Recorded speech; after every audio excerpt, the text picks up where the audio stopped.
Hi guys, welcome back to 17 Square Meters Garden. It's time for another monthly balcony garden tour, but I want to do this one a little bit differently because usually everything is already all clean. I just show you around, show you what's blooming, what's looking good at the moment. But today I actually have a lot of things to do on the balcony, so I thought I will take you along for a little balcony garden maintenance day, show you how I'm taking care of my plants, how I'm maintaining my balcony. I thought that you might enjoy seeing that. So first, let's do a little bit of a cleanup, and then I'm gonna show you how the things are looking in June. Okay, so we are gonna start in this full shade corner of my balcony. I really like how this corner looked last year. I had a lot of colorful plants. I'm gonna pop a picture on the screen.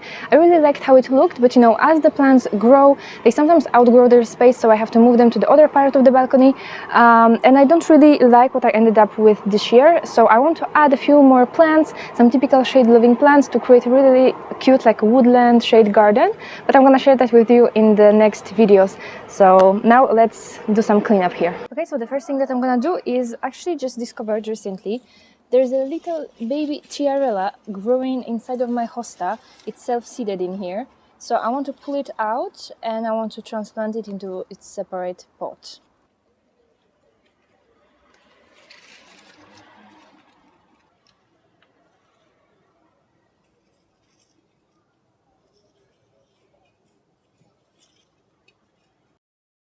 So here is my tiarella, and as you can see, it's blooming right now. It's a gorgeous, beautiful plant for full shade, for part shade. Love the little blooms. They are similar to hukuras. I have a hukura in here and in here. This one is not blooming yet, but I have to trim, that had the spent blooms off so that the plant has more energy to bloom.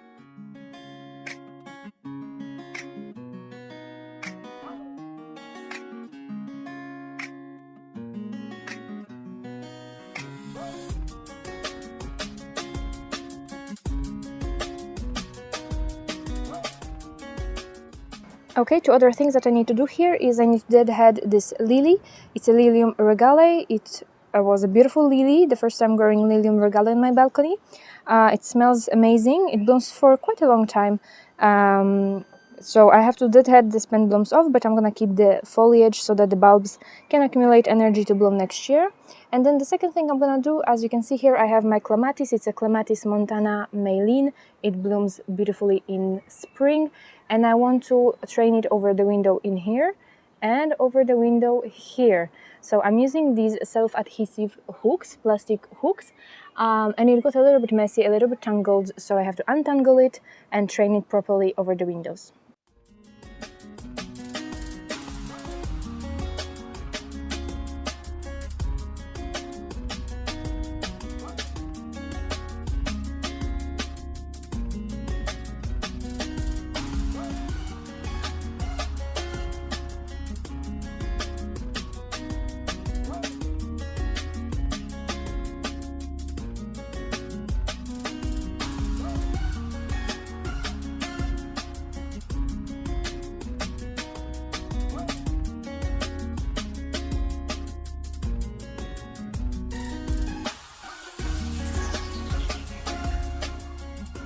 And now time for geraniums.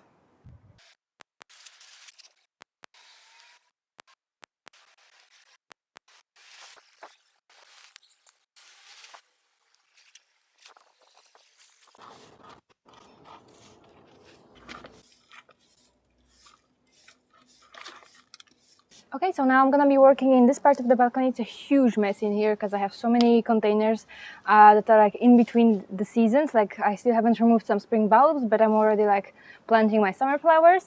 So I need to deadhead these snapdragons, and that's funny because even though I give you guys those tours every month, there are so many plants that go unnoticed because they bloom like in between the tours. For example, these snapdragons, they bloom beautifully the entire month.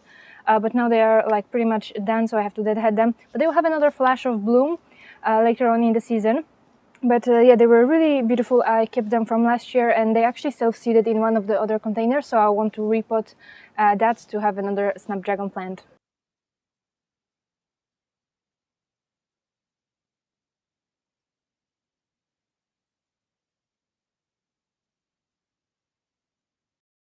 So this foxglove is already done blooming, and There's actually so many aphids on it, so I'm gonna remove it, and I'm gonna rearrange a little bit this corner, because as you can see, I have some zinnias and some cosmos.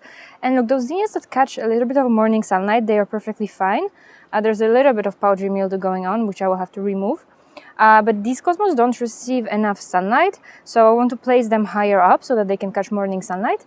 And in this large container, I still have my daffodils, because you have to leave the foliage until it fully charges. So I have to remove all of this so that my hydrangea looks better, because right now it looks really messy.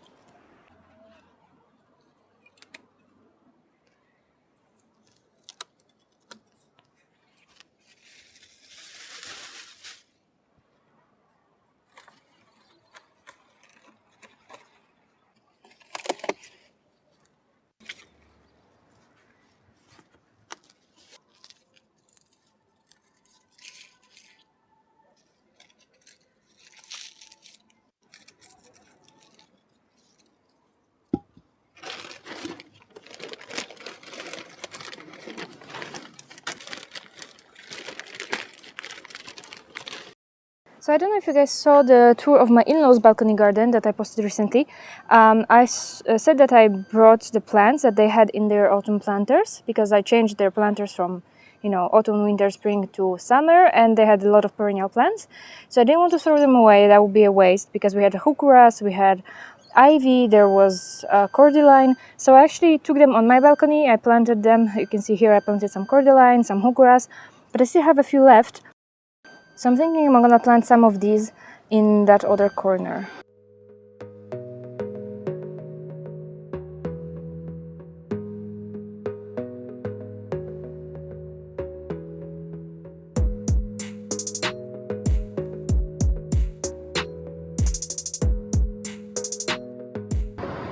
Okay guys, so everything is done. I still have a few things that I would like to do, but that's gonna be another time, because it took me about 2 hours today to clean all of these things. Obviously on the video it's gonna last like 15 minutes, cleanup and tour included. But yeah, everything is done, so let me show you how the things are looking. Okay, so starting here, now we can see better my hydrangea serrata, blueberry cheesecake. So in this corner here we have zinnia. I just planted these heucheras. I put the cosmos higher up so that it can catch more sun, so hopefully it blooms better. And on the floor just a whole bunch of random things. We have blueberry in here, my alpine strawberries, also elevated one of them so that it catches more sun. And these are really awesome. There's a mix of red and yellow berries. I'm not sure if I can find some yellow ones at the back. Here we have my herb planter that I just planted recently in one of my recent videos. So far so good. As we move forward, there are my galvanized tubs. I still need to work on this because it looks kind of messy. I want to plant more flowers. I'm gonna probably remove these tadgettes because they dried up when I was on holiday, so they don't look well. But we have zinnia, Cresto Peachy Pink. I usually don't like seed mixes because I grew them from seeds. I don't like seed mixes because then you end up with all kinds of colors. But this seed mix, Cresto Peachy Pink, the flowers are really similar. Like you have some pink, some peachy colors, some yellows. So I really love this mix. And above we have Lily Candy Blossom, Double Bloom. I planted them earlier this spring, the bulbs. And look at this, you guys. Look at this, you guys. So you probably remember when I came back from holidays, this tree was completely dead and I said I'm gonna throw it away because that's the second time that it happens. I go on holidays, it dies on me, and there was no leaves left on it. No leaves left last month. But I think this tree got scared that I said I'm gonna throw it away, because the moment I said it, look at this. It's just leafed out once again and it's looking absolutely gorgeous. So the new leaves, they are yellow, but as they age, they turn green. Here we have more mature leaves. And then in autumn, it's gonna turn like really bright orange. It's Acer Orange Dream. So I'm super happy. I was trying my best to bring this tree back to life and it seems it worked. I was feeding it really well with fertilizer, with some special booster, and I kept it well watered, and I'm really happy because, you know, acers, they grow really slow, and that's a really nice size tree. And then obviously if I were to buy acer of the size, they get pretty expensive. I mean, large acers are super expensive, so I'm super happy that this tree came back because I really love it.